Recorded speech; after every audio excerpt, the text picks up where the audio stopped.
अब जो है चुनाव पास आता जाएगा तो लोग करते जाएंगे, लोगों पर छापा आइडिया। और क्या है, बीजेपी के पास कुछ है इसके अलावा? और कुछ है क्या? बिहार में तो अभी डीके टैक्स जो है वो चल रहा है।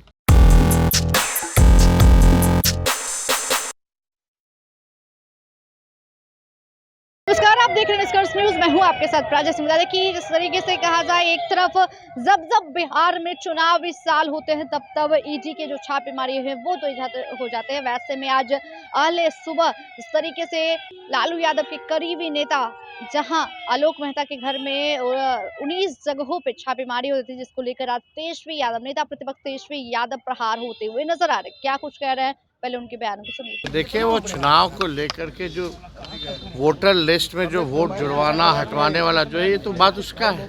महाराष्ट्र में भी आप देखेंगे कि बाद में जो है लाखों वोट जुटे हैं।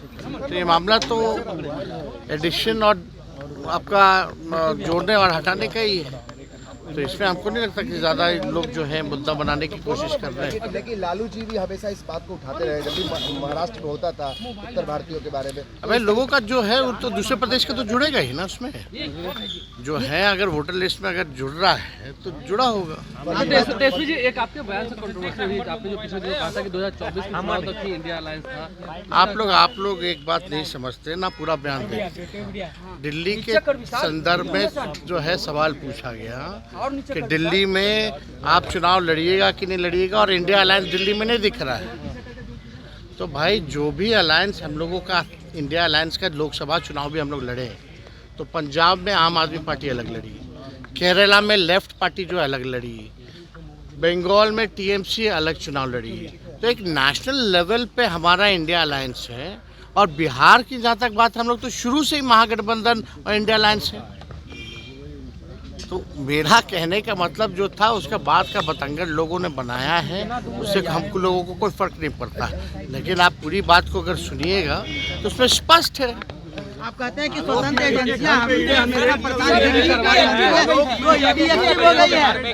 अरे आप लोगों को ध्यान नहीं है, जिस दिन हम लोगों की सरकार बनी थी 22 में, उसके बाद जदयू के जो मंत्री रहे उनके कई रिश्तेदारों के यहाँ जो है छापे मारे गए। अब नाम तो आप लोग भी जानते हैं।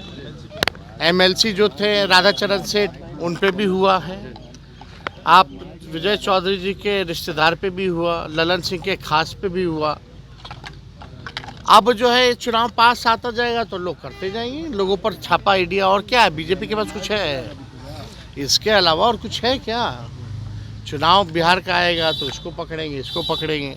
आश्चर्य वाली चीज़ें हो रही हैं। 2018 के बाद से आप देखिए, बिहार में सबसे बड़े पद जो हैं, डीजीपी का हो, मुख्य सचिव का हो, अब केवल ऑर्नामेंटल ही रह गया है।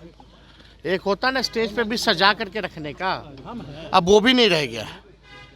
ना डीजीपी की चल रही है, ना ही मुख्य सचिव की चल रही है। और मुख्यमंत्री कहीं जाते हैं तो इनको बुलाते भी नहीं हैं, नहीं ले जाते। वही रिटायर्ड जो अधिकारी हैं वही लोग जो है बिहार चलाने का काम कर रहे हैं। और बिहार में तो अभी डीके टैक्स जो है वो चल रहा है। पूरी तरीके से बिहार में वसूली, अधिकारियों का इधर से हेरा फेरी, ट्रांसफ़र पोस्टिंग। जो काबिल अधिकारी हैं, जो परफॉर्मर हैं, चाहे आईएएस हो, आईपीएस हो, 90% ऐसे परफॉर्मर अधिकारियों को जो है सेंटिंग पद पे जो है डाल दिया गया है।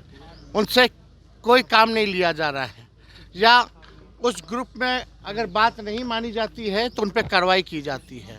तो बिहार में नीतीश जी का राज नहीं चल रहा, पूरी तरीके से डीके वसूली हो रही है। तो आपने साफ तौर पर सुना, उनका कहना है कि रिटायर्ड अधिकारी जो हैं वो बिहार को चला रहे हैं। मुख्यमंत्री नीतीश के हाथों में कुछ नहीं है, ये सभी को पता है। लेकिन आने वाले दिनों में चुनाव में इसका खामियाजा जो है वो भुगतने को मिलेगा।